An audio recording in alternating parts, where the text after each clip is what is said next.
کانال گوشتپه کانال گوشتپه یکی از بزرگترین کانال افغانستان در منطقه به شمار می رود که به هزینه معادل با 15 میلیون دلار در حال ساخت است.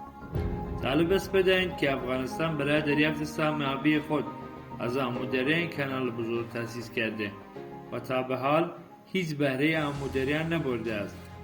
این کانال فواید زیادی برای افغانستان دارد، به طوری که با اجرای این طرح بزرگ حدود 9 میلیارد متر مکعب آب ذخیره و 600,000 هکتار زمین دیمی را به زمین آبی تبدیل می کند.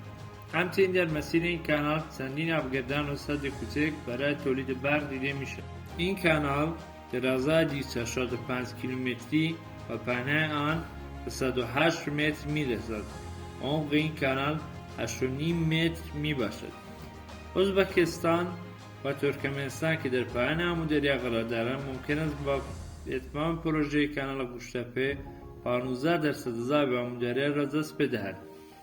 افغانستان علاوه بر کانال گوشتپه دارای بند سلما می باشد که هزاران هکتار زمین کشاورزی را آبرسانی می کند. کانال گوشتپه از رشته کوههای پامیر شروع شده و 1126 کیلومتر آن در قسمت‌های تاجیکستان، افغانستان و ترکمنستان قرار دارد. کانال گوشتپه بیشتر برای قسمت‌های شمال افغانستان ساخته شده و از استان‌های فاریاب، بلخ و جوزان می‌گذرد.